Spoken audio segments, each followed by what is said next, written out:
Well, welcome everyone to tonight's Cultivating Curiosity webinar. My name is Jenna. I work with Center for Inspired Teaching. We primarily do professional development with teachers that's focused on these concepts you see on the screen here, helping teachers to create classrooms that are centered around the 4 I's of intellect, inquiry, imagination, and integrity. And those classrooms happen when these circles on the outside happen, when we create classrooms that are grounded in mutual respect, building student expertise and celebrating it, creating learning experiences that are based in purpose, persistence, and action, and creating classrooms that are full of joy, where there's wide-ranging evidence of student learning, that student learning comes in all kinds of different forms.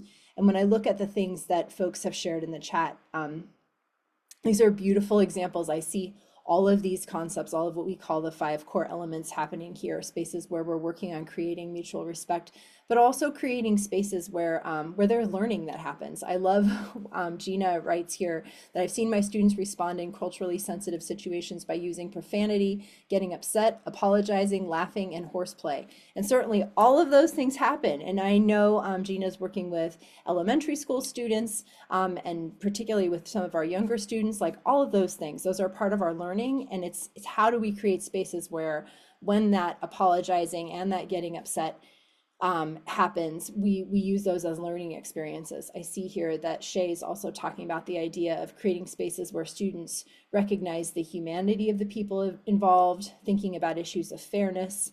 And I love this phrase that sometimes they understand those things more clearly than adults.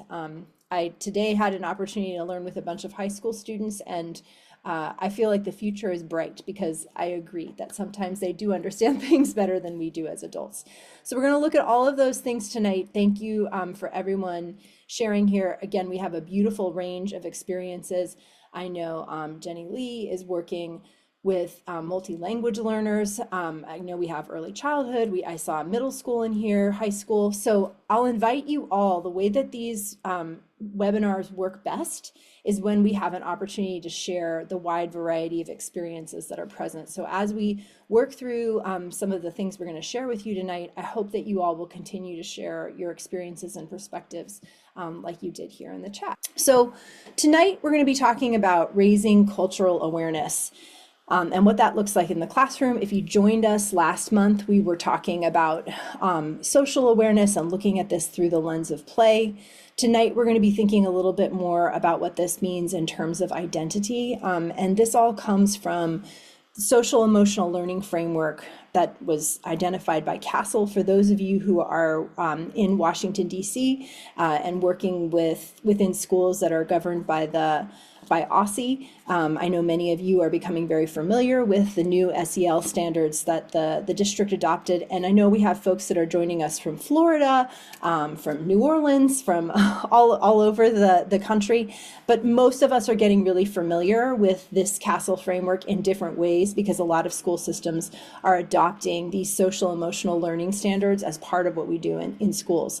And at Inspired Teaching, that's something we're bringing into our professional development this year because it's something that's always been at the core of the way that we think about teaching and learning. But it's lovely to be in a moment in time when those conversations are happening more broadly, when they're things that are happening across our schools, across our grade levels. It might have been things that maybe we used to talk about more in elementary, but we realize it's important all the way up through your schooling experience.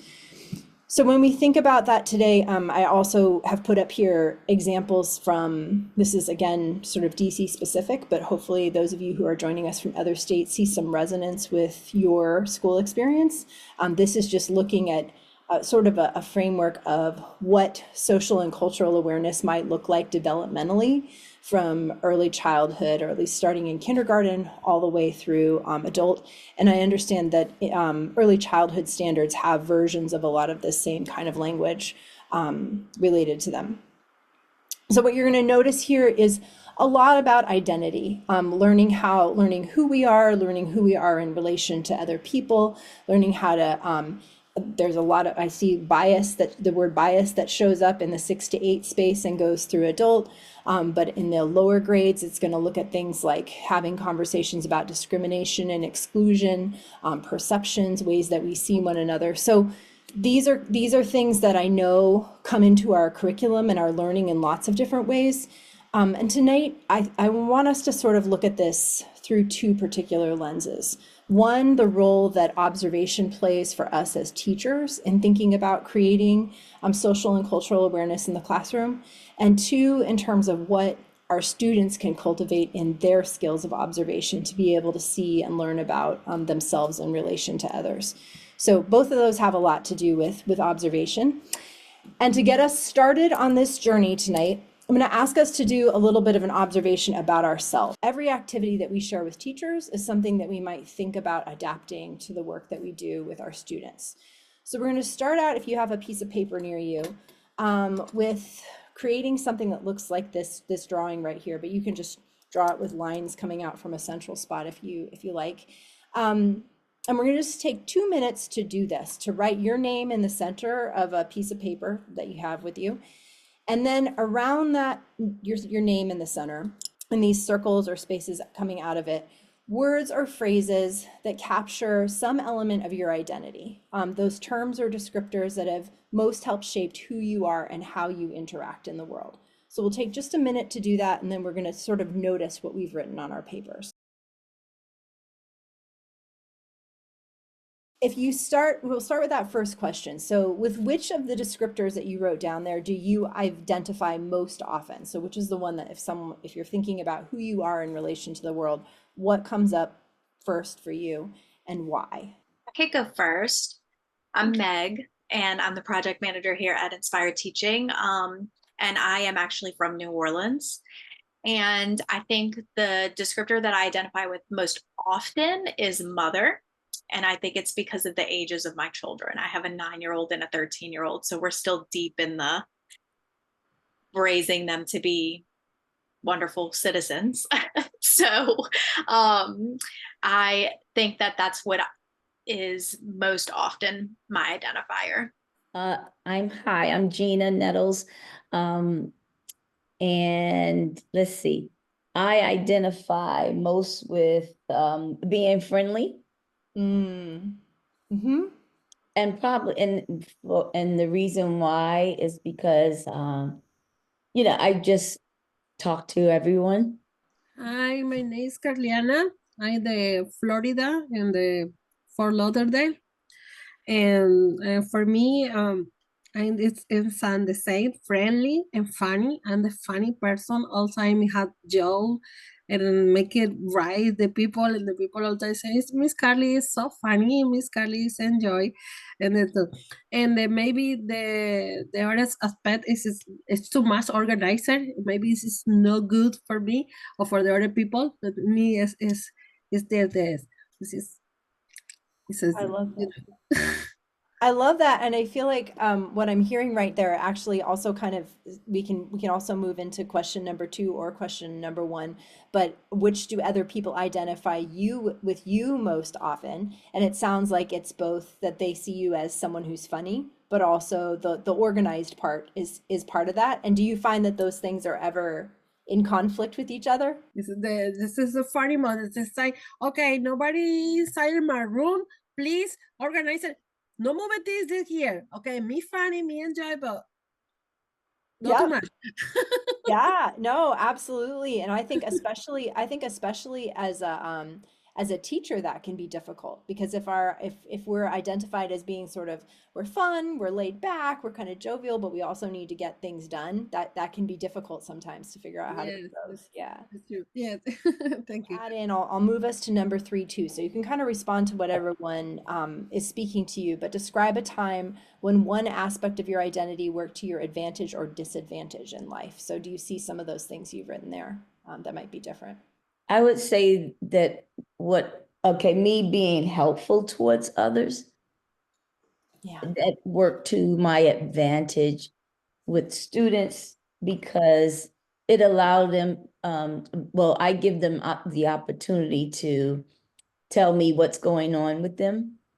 And it's, children are such sponges for making good observations about people who really care about them, Yeah. that they kind of receive me asking them, do they need help? And then, you know, they open up to me and start talking to me. So That's beautiful. Yeah, creating that, being that person, that's friendly and open and creates that space. Of course, that's so key for those relationships. Something I was also thinking with that though, I wonder if you ever experience times when, do you ever experience times when that people also respond to that like, oh, Gina can handle more. She can take more on. She can handle more on. She's always has such a positive attitude about things. oh yeah, Yeah. that quite a bit. Yeah. Yeah. Yeah. Yeah, I feel like that can be challenging too with any of these things, with any of these identities. They can be they can both work to your advantage and your disadvantage. But Mm-hmm. ultimately, I think being a friendly presence in a school is so key. Um, uh, Jennifer Lee has put like some beautiful poetry in the chat about her identities here for the first question, and I for the smallest things. Oh, I love that. It actually is making me want to go back to my circle and rethink the way that I described myself.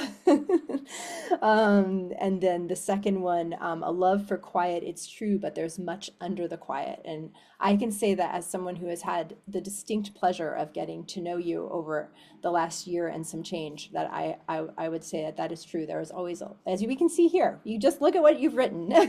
There is a lot under that. And then number three, sometimes silence is the wisest choice and allows the unexpected to surface, but sometimes quiet is the less brave path and causes me to miss beautiful and critical opportunities.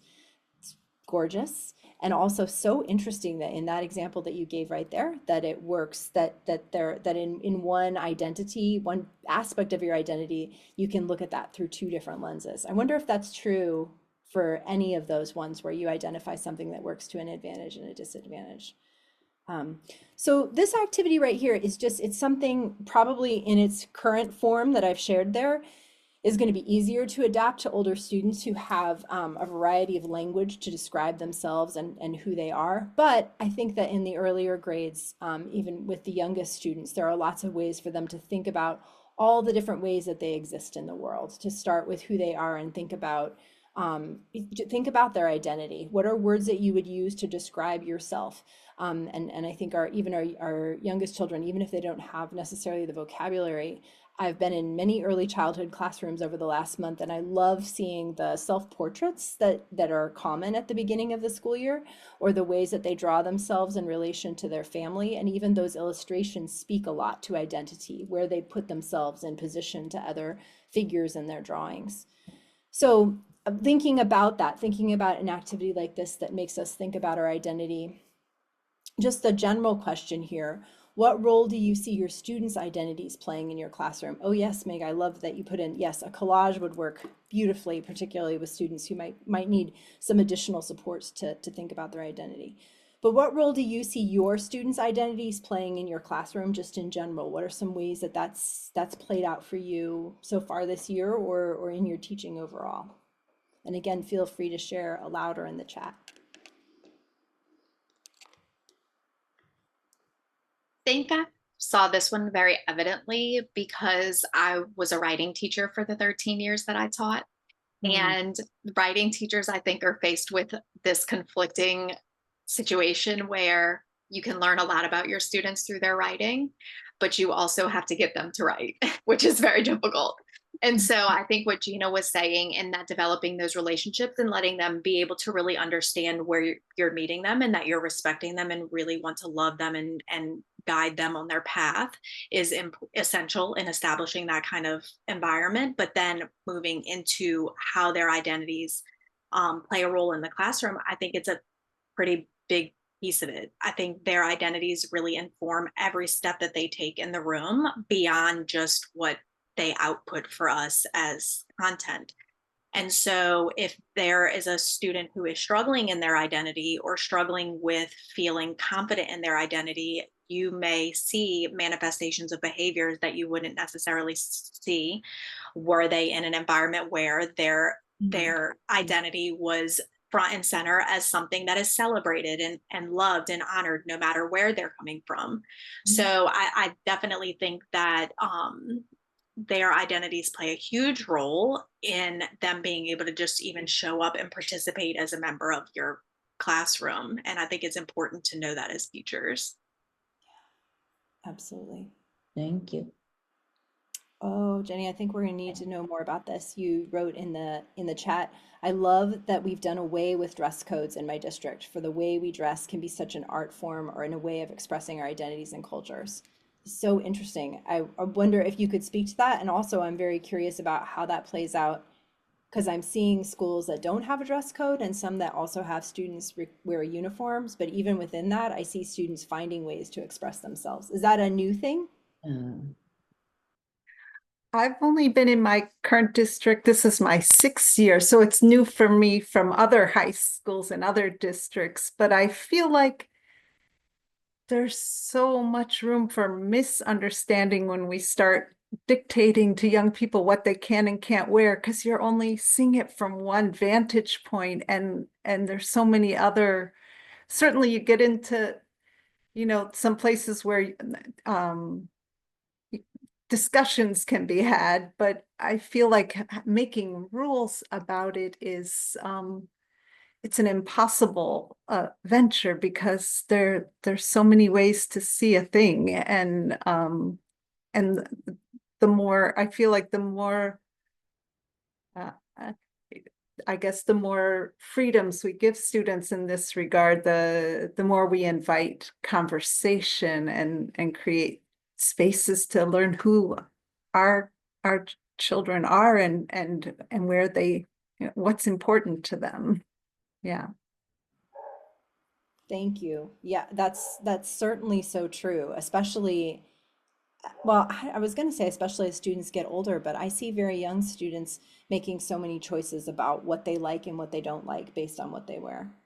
Our students' identities exist in all kinds of different ways, and I think that's the more that you read about raising cultural awareness, the more for me it reminds me that I need to be expansive in my thinking about that. Like, students' identities have to do with their relationship to the people that they live with, their relationship with their sexual identity, their relationship with their ethnic background, their relationship with people that they may not be related to, but that are really important figures in their lives, the ways that they see themselves, some of these beautiful expressions that when you were creating the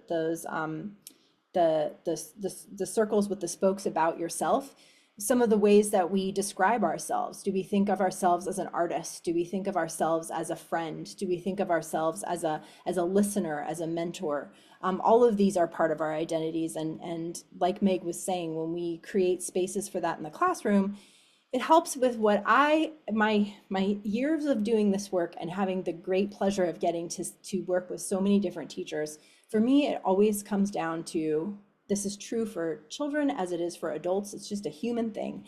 We want to be seen and heard. So how do we create spaces where we can build these intentional observational skills ourselves, to be able to see and hear our students, but also for the students to be able to do that with each other. And so before we jump into hearing about ways in which this looks in a particular classroom, I wanted to just hear a little bit from you all, because one of the things that strikes me about the challenge of being a teacher right now is that everything moves so fast. We have so many demands on our time and energy that it can be really difficult to find those spaces to see and hear our students, to actually like really spend time with finding out who they are. And so I wanted to do a little bit of crowdsourcing on this question and hear some examples from your own practice about how you create that space to observe and connect. And Jenny just gave a beautiful example. Observing what our students are wearing is a wonderful invitation. Like a t-shirt and what it says on it can open all kinds of different conversations. So that observation can happen in a hallway or as students are coming into the classroom. But what are some other ways in which you are creating space for observation and connection in your school day, which I know can be so difficult when you've got dozens of young people with many demands, and schools that have demands on your time too. So just a couple of things that I've observed teachers that are doing that works is establishing expectations that create room for students to work independently, because it's in that space where they're working independently that we can kind of observe what they're doing.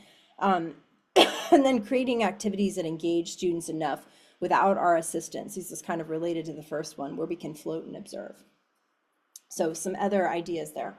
Yes, so in giving students the opportunity to express themselves about how they feel in the moment, what I've done was when they come in, I put like maybe 3 or 4 different expressional faces, like a smiley face or maybe a mad face or sad face. And then I'll say, and then I'll number them and I'll say, are you a 1? Are you a 2? Or you're a 3? And so they put their hands up, and then I give them each a chance to explain why they feel that way. And so that really helps them to express themselves and allow others to hear them and be able to relate to them and each other. And then also providing students the opportunity to give an adjective to describe themselves.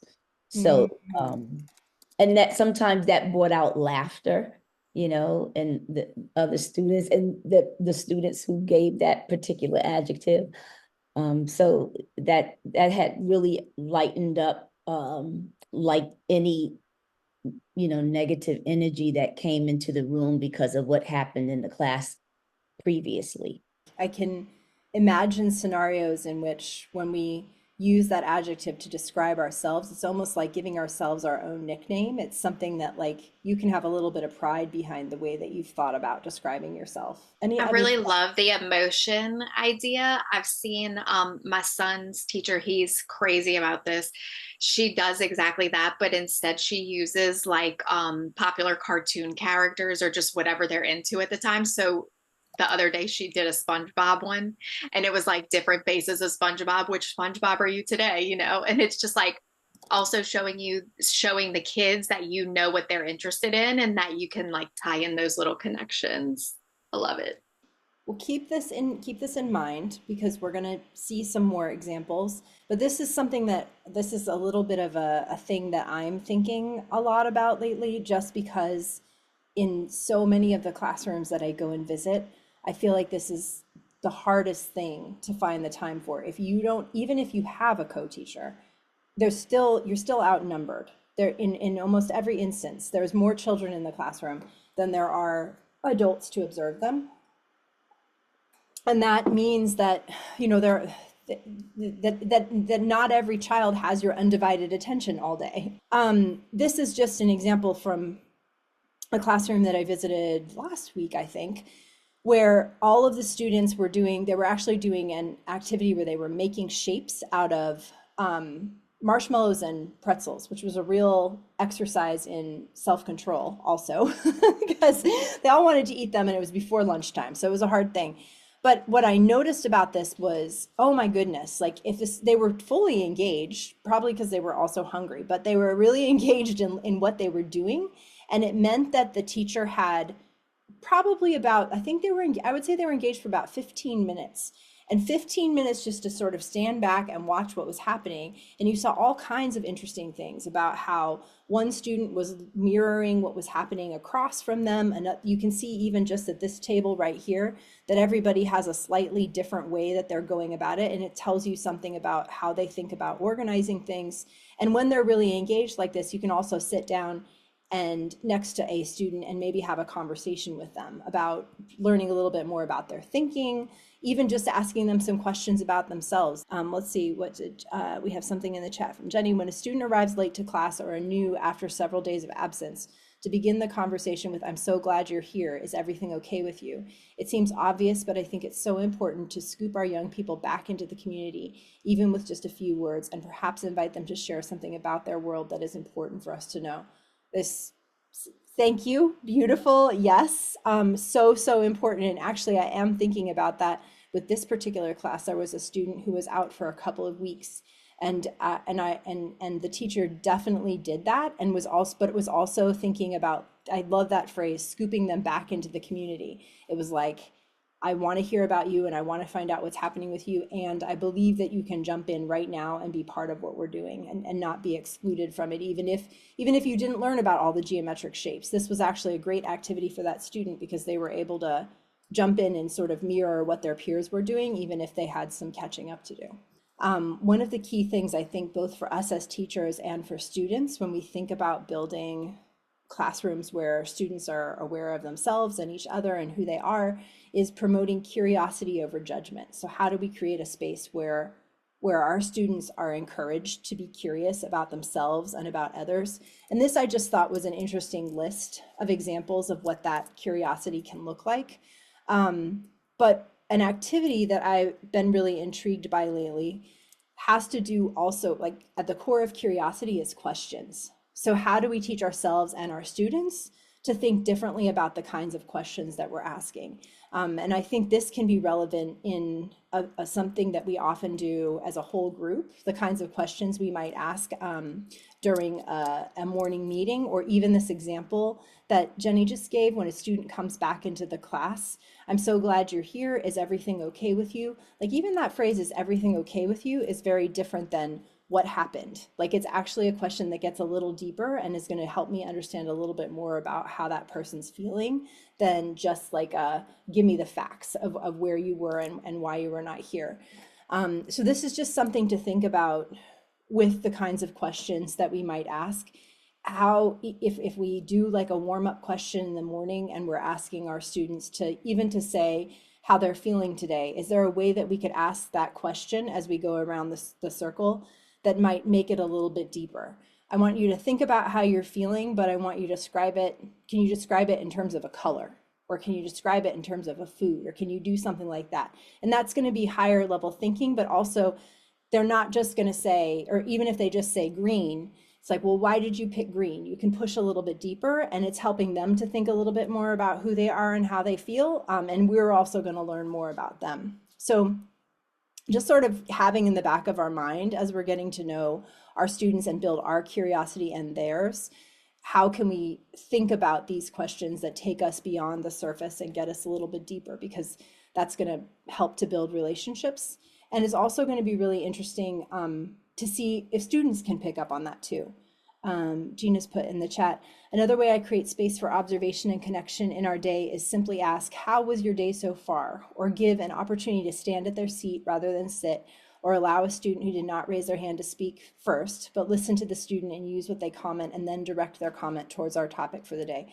That's beautiful. And that's something, the work I was doing with high schoolers today was around having a discussion. It was a student-led discussion. And it is really interesting to think about. You're going to have some students who are going to be, you ask a deep question, they're going to be super forthcoming. They will always raise their hand. They will always have something to say. But what do we do about those students who might have something really deep to say, but they're not going to be able to jump in right away? So I love a structure like this, that maybe they don't have to be the first person to respond, but maybe they might be, did you hear what Gina said right there?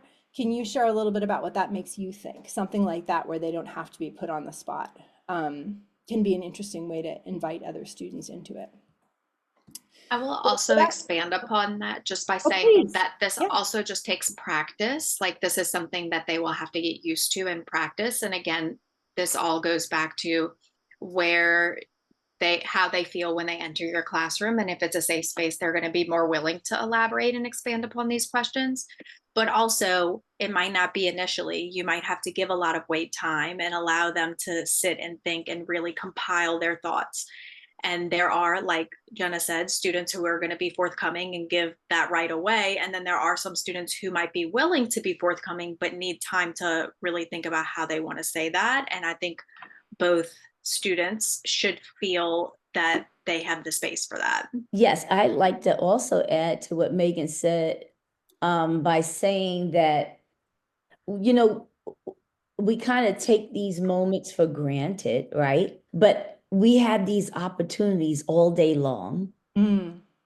But you all have inspired teaching has given us a way to structure that in to our lessons, or if we are transitioning from one activity to the next. A lot of moments in our experiences with students do happen in the in-between spaces, right? So this again comes from Castle Guides, but it touches upon a lot of the things we've talked about here. Raising cultural awareness in the classroom, there's so much that you can find online and lots of things that I'm sure you've all experienced in your school related to this. But as my introduction to two of our fabulous speakers tonight, I thought this was really exciting when I found this example or this explanation of 3 different ways to think about raising cultural awareness in the classroom. And the first one, honoring and exploring diverse voices and histories. And that can happen in our classroom. So many rooms that I've been into have just included things like students having pictures of their families that they bring into the classroom, or classroom libraries. What are the books that you have on your shelves? Are all of the books the same books that were in school when you were a kid? There's a lot of other books that have come about. Or are there other books that you're choosing to put in there, being intentional about that? The second one, adapting content and instruction to reflect the cultures of the community and meet the needs of the students. So always sort of thinking whatever it is that you have to teach. If you're doing a math lesson, how could you make the manipulatives be ones that the students might engage with in a different way? If you're doing a writing activity, how can you ask a question that might give them a chance to share something from their own experience? If you're doing a social studies activity, how could it be about where they live or where members of their family live? And then the last one, affirming students' identities. And this comes in all kinds of different ways. It comes in basic things like if we have photocopies that we're using, and we all need them in our classroom, that's just the reality of being a teacher.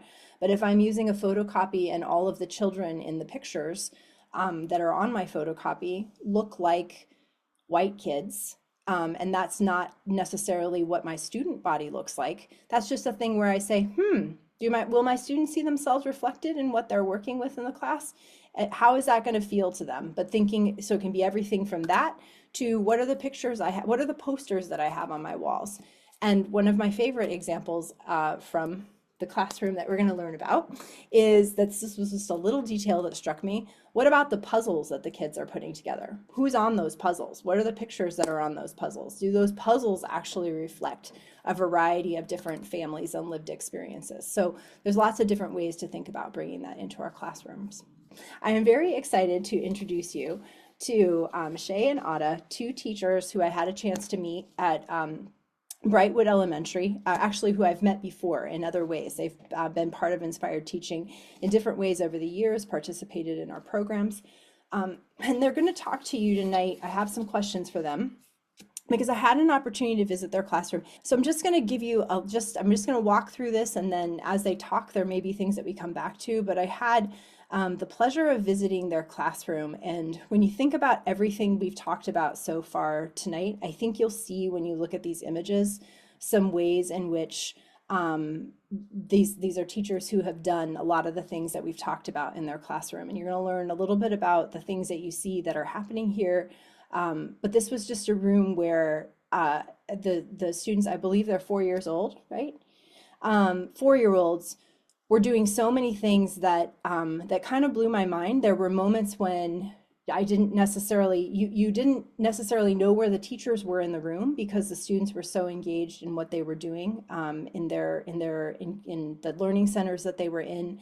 But every little detail, every little corner of the room had some piece of it that spoke to creating a thoughtful learning environment in which all students could thrive. So I'm really excited to introduce you to the 2 teachers that are behind some of these images that you've seen here, and hear a little bit more about what happens in their classroom. And so to begin with, would both of you introduce yourselves and tell us who you are and maybe a little bit about how you came to teaching?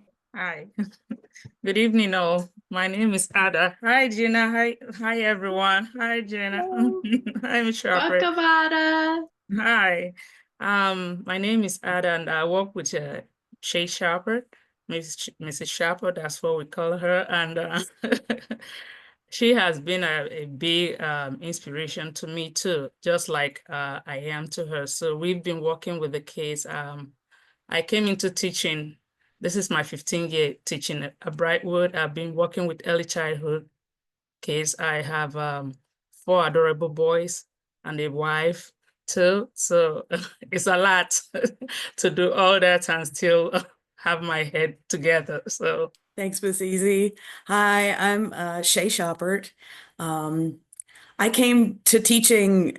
I didn't intend to teach, honestly. I had been a social worker, and some personal circumstances brought me from where I lived in Pittsburgh, Pennsylvania, down to this region in the uh, DMV. And I found Center for Inspired Teaching and got my certification through them. I was in their second cohort back in 2010 and learned with them and learned so many things about how to make really wonderful teaching spaces. And this year, because of Ada, got reconnected with them, and I'm so happy to be reconnected back with Inspired again. As are we, as are we. So sort of to jump us in, I showed a bunch of pictures, but I'm wondering if both of you would describe your class to someone who hasn't been there before. You can start just even telling us like, who are your students? How many students do you have? But how would you describe yourself, your classroom to someone who's never been? So this year we have 19 students. And we are pre-K 4, so they came in at 4, they'll be turning 5 through the year. Some of them we actually had last year. We got to loop with them. So they came in at pre-K 3, and some of them moved on to kinder and some of them moved away. So about a third of our students we had last year. I think you said it all. Yeah, we had like half of our students that looped in this year. So we had like our 3s that turned 4. So most of them are like helping us to transition the other kids that are new to our classroom. So it makes it easier for us too. One unique aspect of being at Brightwood is we have a very diverse population. And I would say most of our students are multilingual learners. So most of them do not come to our classroom with English being their primary language. Yeah, and that was something that really struck me. So when I came into your class, I came in right when you were doing story time, and that was sort of where I was like, oh, this is going to be this is a different experience because you had probably all 19 students. It felt like all 19 students at least were there on the carpet, and you were reading the story of the kissing hand, and I was really amazed that you never told the students like you have to sit perfectly still.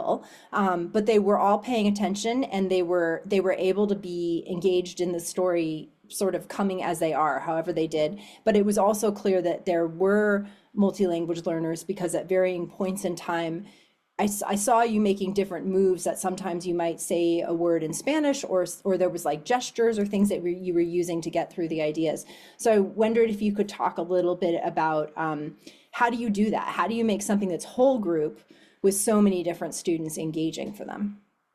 Yeah, first of all, we try by using the story, like you saw that day. We read the kissing hand because some of our kids were still crying, especially one of the kids. If you notice, she was still crying. Like transitioning was very, very hard for her. So so I decided to read that, so the story to help her. That's my own goal, for me to help her to transition. Maybe if she asks the mom to do the same for her, it's gonna transfer to the classroom. And yeah, I think it really worked because most of them were like, "Oh, my mom gave me a kissing hand," so that's they are like so excited that they're holding their kissing hand every day to come to school, and it's helping them transition. So, and secondly, and the social emotional, it ties with our unit that we do too. So whatever unit that we were doing all about us and families. That's why you saw a lot of things about the families, our skin color, diversity in a classroom that very time, because that's our unit. So whenever we are reading a story or whenever we pick something, we pick it according to the unit that we're doing. So, and secondly, we've been training and practicing all year for us to sit on the rug, the right way to sit. You have to sit, but we don't tell them. They choose wherever they want to sit. That's the thing. But the voice and projection of the way I talk to them, like sometimes I change my voice to create an effect for them to like oh, to be engaged. That's the another thing that helps too for me. So they want to follow. So they want to follow the story. Yeah. Right. They want to follow the story. Yes. And I'd like to add on to what you were saying, like, I know you chose that with a particular student who was struggling with a transition to school in mind, but they all had just gone through that transition, and it was such a relatable thing for them, such a relatable emotion for all of them. So, and it was fresh in their minds, but not the thing they were all going through right now. Like, in the moment, it might have been like the first day of school, it might have been too close for them to be able to take it in. But now they've gone through it and they've made their transition in most of them. And now they can look back on it and reflect to it with it being kind of in their near memory, right?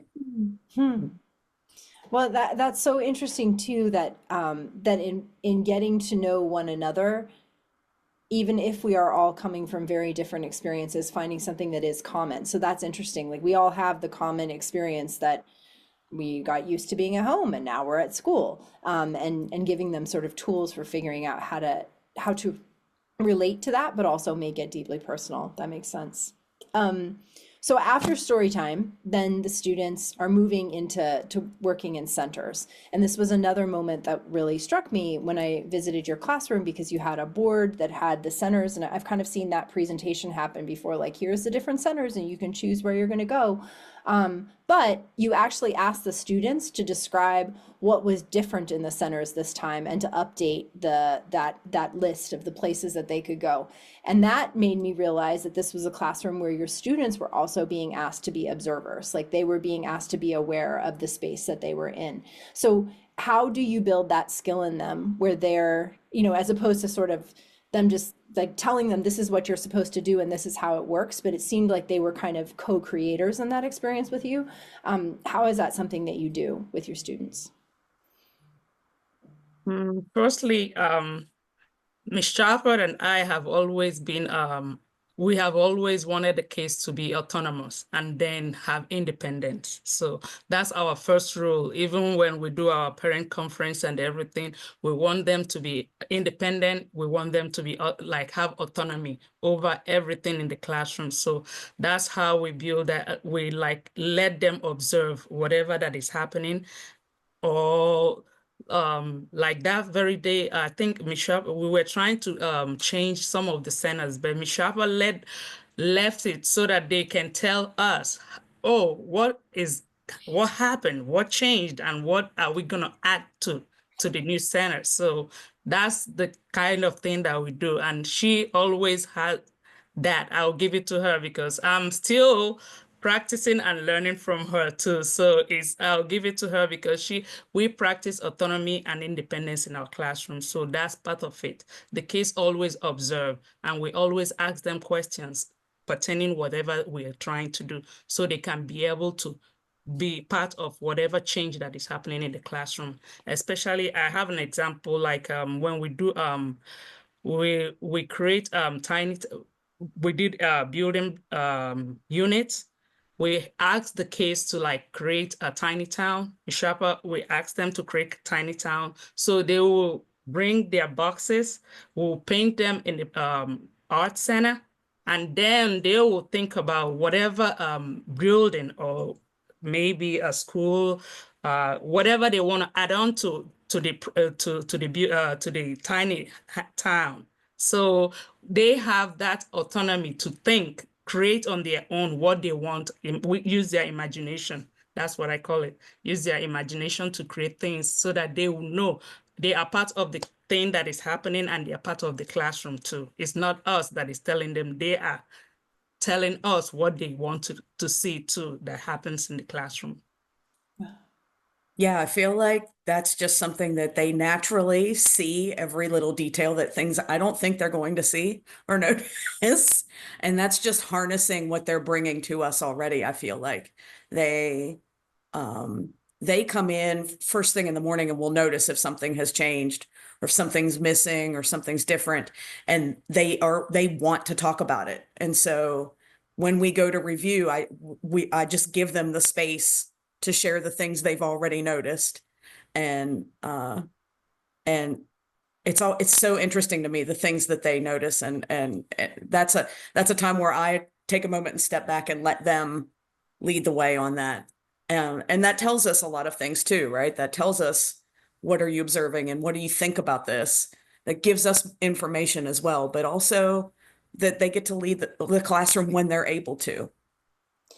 Yeah, so listening to you talk about that, I'm thinking about, I don't know exactly who the person is that's going to feel this way, but I know that there are many of them in the world that are going to hear this and say, but they're 4 years old. Like, how can 4-year-olds be autonomous? How can 4-year-olds be making those choices? Or if you let a 4-year-old tell you what's different in the room or how things are going to be, isn't that just going to lead to chaos? So what makes that not chaotic? Sometimes it is, honestly. I like that. That's fair. That's real. Sometimes it is. Which is also okay. Yeah, yeah. No, part of it is like yeah, I don't know let me think this through. I try to strip it down to the most basic thing, right? Like, what do I need them to get out of this? And what are they bringing to this? Right? So I try to allow, and sometimes the thing that you've had in your brain doesn't go that way, and you kind of have to let go and see, either they take it to a place you never even thought it could go, right? Sometimes that happens. Sometimes it misses the mark, and then that gives me a chance to reflect and think, okay, how could I set this up better? Or how could I make this more engaging, right? So I feel like when I let go, the more I let go, the more they show me and step up to it, right? And that's something that's built up over years and years and years, where I let a little thing go, and surprisingly that worked. Yeah. And then, okay, let's keep letting things go. Let's keep letting things go, right? And there's going to be a place where you're going to have to set a boundary, right? Like, and so we also try to keep the things that we set boundaries on as limited, as simple and streamlined as possible. It always comes back to, everybody here has to be safe. Everybody here has to have an opportunity to access these things, those very basic things. And if we keep bringing it back to that, and those are things that you can pose back to them, right? Was this safe? Was this an opportunity for everyone? How can we think of this in a different way, right? The more you put the questions back to them, the more they start to build their muscles and their thinking, and they start to become more and more independent with it. During that center time when students are working independently, what's going through your mind? How are you choosing where to be and what you do with the students? Yeah, during Senate time or every time I always go around, I always like skip around the room, like go around and observe the kids. Then maybe it gives me time to like see where they need help. Maybe if this person doesn't have a playmate, oh, I'll join them and be their playmate. If this person needs like support, oh, I can do this, I can do it. I'll now tell, oh, this is how you put it, this is how you do it. So maybe just give them guidelines on how to do things. So that's how we do it every day. And I think that's works for me, and it works for the kids too, because I just look around the classroom and see where they need help, need my help, or need assistance without interrupting their play. Yeah, that I really saw that it wasn't interrupting at all. Can you give some examples of, so we've talked at the beginning of this webinar about different ways to observe and get to know our students and become aware of who they are. And I imagine that some of that happens. Like, what are some things you learn during center time when you're doing that? Can you give some examples of things that you've sort of noticed or learned about your students? Oh yeah, a lot. I've noticed a lot. Like most of them will be like, some of them are still like struggling with like fine motor skills. And that's the best time to support them. So maybe if they don't know how to put things together, or maybe they don't know how to hold a crayon at the art center, that's when I can talk to them. Oh, can we make a hold it like a duck, quack, quack, quack, make your duck hold it. And then you try to, maybe I'll draw my own example. Then they will copy, they will see it, and then they copy, some of them copies it, and then they will be happy. Oh, I did it. I did it. And they feel proud of themselves when they do it by themselves. But I give them that opportunity to like try it first. Oh, you don't know how to do. You can try. Let's make a circle. Yeah, we can make a circle. From there, you can add eyes, two eyes. And then another way too, when we're doing creating arts too, is another way to know more about them. Like if you have seen the art that we did in the art center, most of them like chose their hair style, whether they want it straight, whether they want it coiled. All of those things were there, where they really came out who they are. They showed me who they are. Like by doing that, they were, I'll give them a choice. How do you want your hair to be? What color would you like? They chose it, and then they'll tell me, oh, they'll put the straight hair. If he had like one of the boys had like a spiky hair, he made sure that he made his hair look so spiky. Everybody, if you look at it, it will be like, oh, that's Victor right there. Like you see him in the picture. So that's how we promote that. That's how I think I do promote it. Yeah, you also start to learn like their preferences, like things that draw them in, things, places where the types of play that they tend to gravitate towards, or the activities that they enjoy, the people that they, what's guiding their decisions about how they navigate the room. And having something hands-on to do gives them so many ways to start to express themselves. Even if they don't have a lot of language yet, they can show you things, they can make expressions and and make connections. Like it's such a great time to connect to, what do you know about this from the world? What do you know about this with your family? What do you know about this from a book we read? And it gives you a lot of time to have authentic conversations with them. Yeah, no, I could definitely see that happening. And one of the places where I saw that happening, which brings me to my next question, was that picture that I had the picture up there that showed a student who was painting a square on this square of paper. And I realized that it was, she was painting with a paint color that was the color of her skin. And that also kind of made me start looking around the room and think like, oh, where are all the other places where I'm seeing this attention to who students are and how they see themselves? So how do you ensure, can you give me some of those examples of ways in which you're ensuring your students see themselves reflected in the classroom? There were so many different examples from art, but also to the materials that you had in there. So maybe just sharing a little bit about your thought process of what exists in the room and how you're building that. Yeah, I try to, especially at the beginning of the year, we're talking about their identities and learning who each other are.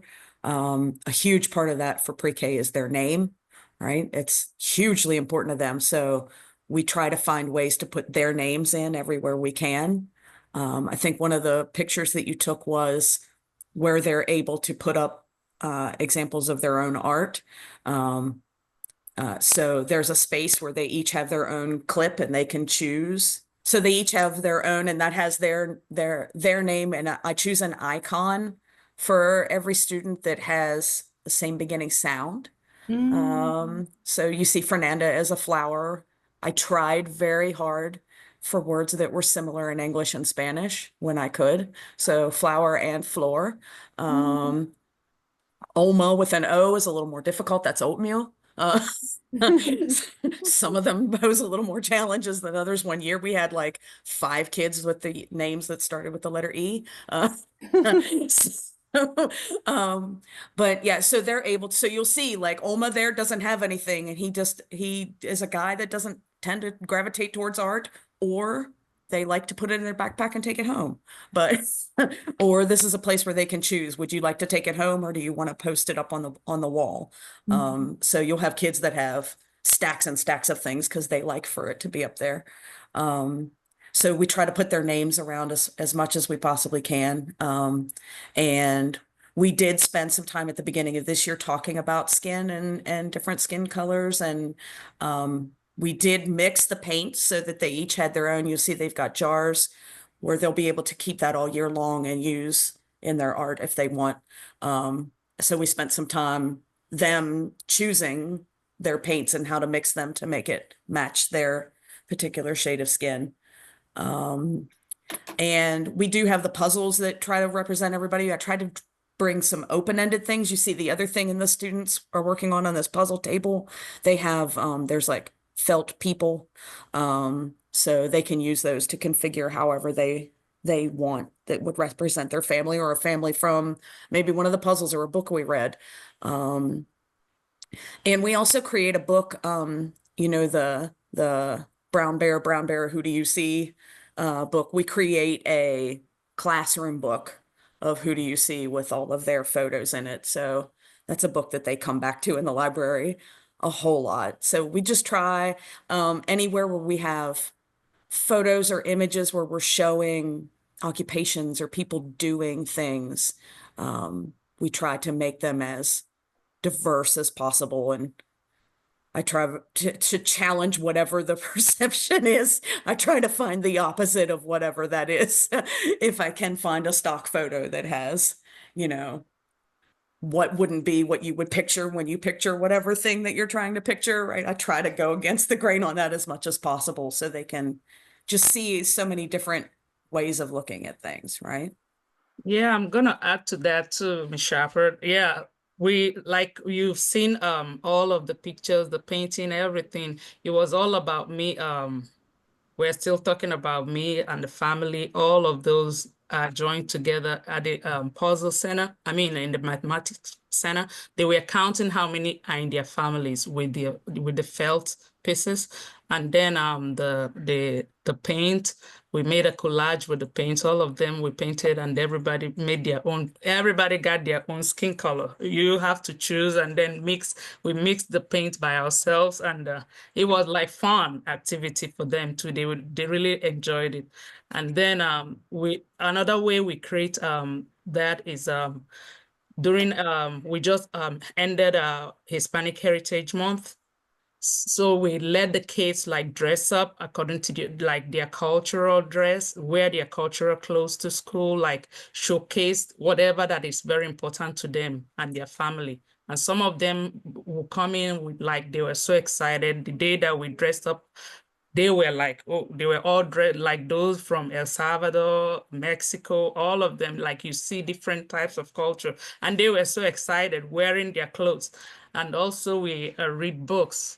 I don't know if you saw the books, All Are Welcome Here, like Let's Celebrate, all those kind of books that incorporate diversity so that they can see themselves. Even in that Let's Celebrate book, they had my own culture. I was like excited. I told them all about me, the Yam Festival that we celebrate and everything and our culture. So everybody was excited to see themselves in the book. So it's really, really it was interesting to see all that.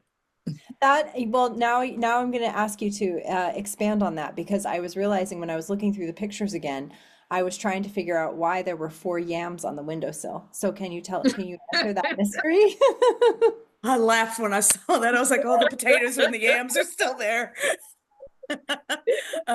Yeah, so something else we focus on is celebrations, right? So that we talk about all the different ways people celebrate different things through the year. And so in the beginning of the year, we just kind of set up a general idea. We read a few books about all different kinds of celebrations, and one of them has the Yam Festival. So we just got lucky one day, somebody brought in a big box of sweet potatoes and yams and in the cafeteria, and so I grabbed one and we brought it in and we were talking about the difference between white potatoes, russet potatoes, and yams and sweet potatoes. But that's one of the awesome things about our room is, you know, me and Miss Easy, and then the paraprofessional that comes in our room the most is Mr. Valdez. We all come from very different cultural backgrounds, and so we all three have shared a joy in learning about each other. So we get to have a model for them about, you know, oh wow, this is like something Miss Easy celebrates, and she gets really excited about the thing that she celebrates, and we get a chance to learn about those things, even just as the adults in the space. We're learning from each other in that way. Yeah. And the kids feel the kids get the vibe from it too. They they get that vibe and then they express to them too. Yeah, no, absolutely. I mean, children are so observant. They're my greatest teachers for how to be observant. And it's reminding me, and this is kind of taking things full circle, that there was, I think it might have been at the end of the kissing hand, it was some point where you were talking about the sign language symbol for I love you, I think it was. Yep. And yeah, was that in the book? Is that or somewhere in the book? No, we already had that before. Before we already talked about that, and Miss Sharper already showed us the sign language for "I love you," and she has it on her. As a kid made a connection with her lanyard, she was wearing the sign on her necklace. He was like it that the sign is the same as her. Like he was pointing to it, like to make connection that oh, that's the same thing that she has on her that I'm talking about. Exactly, exactly. And that was, I mean, that's just such a great example of the fact that our children they're watching everything. So of course, if he could make that connection that he saw the sign and he's like, I've seen it on the lanyard that you're wearing. Of course, if they see you also being really excited about each other and learning about each other as adults in the room, I could see that would build that same enthusiasm. Such big thanks to our speakers tonight. Thank you so much for giving us that window into your classroom. I feel like I got to go back there again tonight, and it's a place that I hope I get to go back to again soon because it's a joyful place of learning, not only for your children, but also for those of us who have the privilege of being able to stop on in. And for everybody who's joining us tonight, I wish that I could visit your classrooms too, because I know folks who choose to do this kind of learning, in addition to all the work that you do during the day, that we're all doing the best that we can to create amazing experiences for our students. So I thank you for what you are doing. I hope that you have a peaceful days in your classroom this week, and look forward to continuing to learning with you in future webinars that we have. So